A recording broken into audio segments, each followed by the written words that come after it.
All right, let's talk about those quarterbacks. You haven't seen him, but you've read all the reports and you must hear all the hype all the way across the country. What's your take on it? So I've watched, some people have put training camp highlight videos out there, so I have seen a little bit. Good. Of course, I've read the reports. Can we start with Garoppolo first? Please. Okay, so let's start with Jimmy. I said this before. It's an issue I have with him. It's something as a junior defensive back I fed off of. In the NFL, they will punish you. Don't freeze your receivers over the middle. Don't do it. Mm-hmm. If you bring them to a dead stop, throw the ball behind them, unless they are wide open, even still, you're taking the risk. And you're destroying the play as well. When you bring George Kittle to a dead stop, when you bring Brandon Ayuk to a dead stop, Deebo Samuel, and they're waiting for the ball, right? Yeah. Right. I mean, they're turning and stopping and catching the ball right here to take off that way. There's a lot of that going in training camp. So Jimmy is still doing that. I don't know how much is the plays are still band-aided by Kyle Shanahan, that he's calling these high percentage, which, I mean, his completion percentage is not electric in training camp. But if that's the play that's being called, I don't know. But this is stuff we see him do in the regular season. It's stuff we saw him do earlier. And I just don't like it. That's the biggest thing I have against Jimmy so far. Seen a couple of great plays for him. Actually, my favorite play in camp on the offensive side of the ball came to Kyle Juszczyk to a corner end zone route where he hit him perfectly in stride, right over the shoulder, and he just took off. Yep. Beautiful play. And that's what we want to see from Kyle Juszczyk, by the way. That's what we need to see in the regular season. And from Jimmy, it's like, Jimmy, you need to get the ball out quicker. I just think he lingers on the first read too long. He gets to number 2 too late. The ball goes out to number 1 too late a lot of the time. If he could just get a better internal rhythm, he'd be a better quarterback and he wouldn't get injured as much.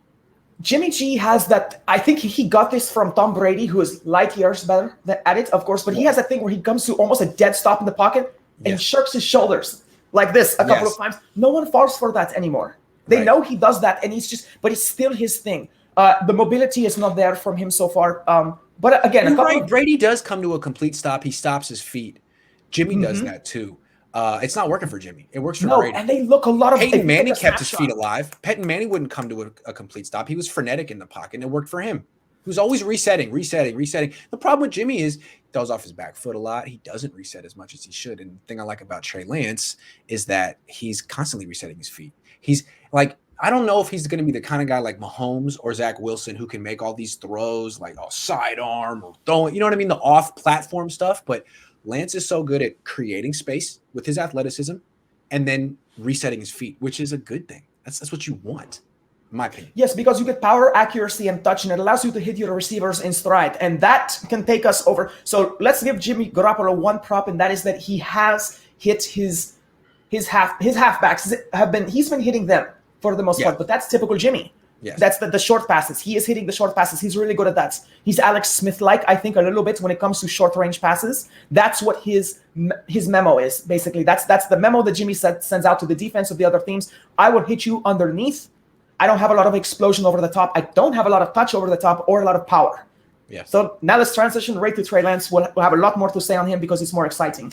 I've seen a lot of mechanics from him. So when he throws, like you said, he's resetting himself properly. He's throwing on the run. He's throwing in stride.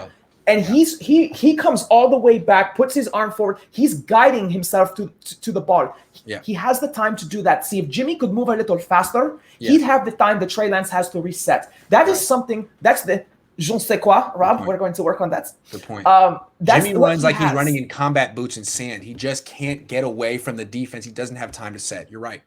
Exactly, and that's what he has. And so even if Trey Lance really wasn't as good a passer as Jimmy, he gives himself more time to pass. Right. And there's a lot to be said for that. So that's what I like so far.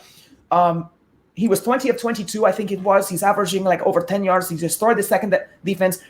I think it's time to get him more stuff against the first stringers. That's what we need to see because it's done with the second defense. It's not teaching him anything at this point but the playbook. We need to get him going against Verrett more often. That's the guy I want to see him attack. And if he can attack that guy and get any kind of consistency on a regular schedule,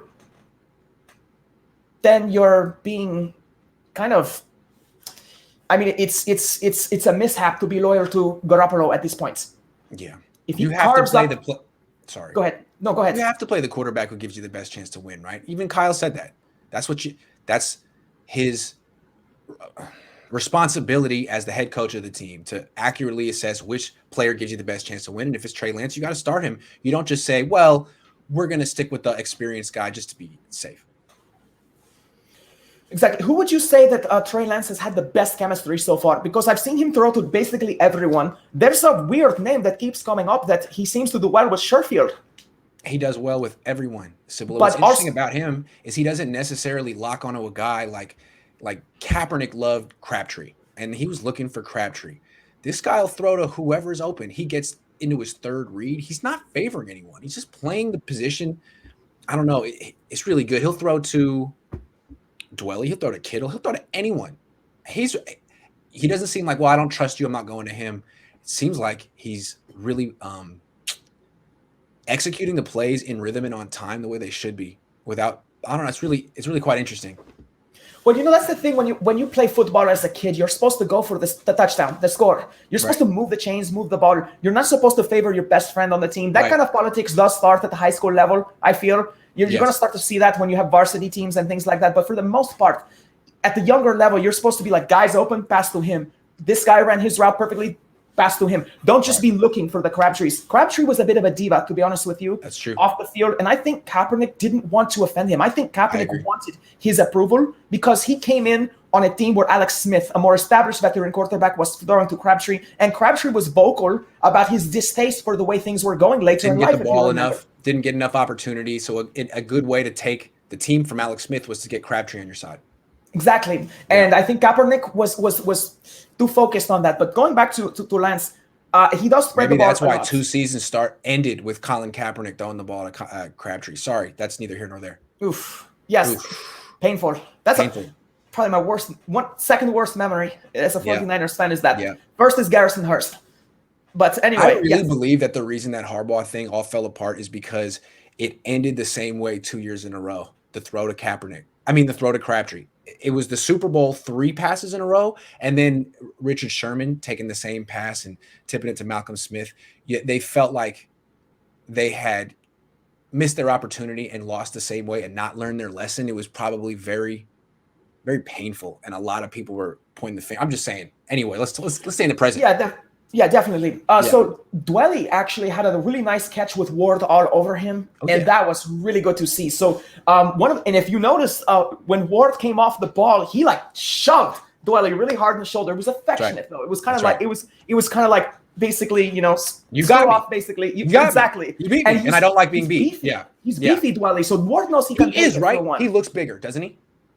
Dwelly to me looks more like a killer than Kittle. I think so. There's something about Dwelly and the way he moves. Kittle, I know he's thrown, but Dwelly to me, there's something about the way he moves, his fearlessness of how he turns his head after the catch. I don't think he cares about getting hit at all. I know Kittle doesn't. He's a beast, but Dwelly is mean and he's evil. Dwelly is also not a diva, not a star. He plays. No, he's humble. He plays special teams. He'll go multiple weeks without getting a target, and he doesn't complain. He hasn't made a ton of money in the league. He's huge. He's bigger than George Kittle. He's 6'5", and he's got these hands. I've never seen someone so confident. I mean, whoa, has really good player. Anyway, he's really good, by the way, on his timing between his hand-eye coordination. When he catches a pass, it's right here, catch and go. He never leads. He never catches it, pulls it and goes. As soon as he's got it, he reels the ball in. It's really fluidic the way he does it. He catches the ball away from his frame. He brings his hands up late. He has phenomenal hand-eye coordination. Mm-hmm. He doesn't drop. He's got the softest, biggest hands. Really good. He's more fundamentally sound in his catching techniques than Kittle. He's a more polished, humble player. There's no question. Kittle caught like 50 passes in college.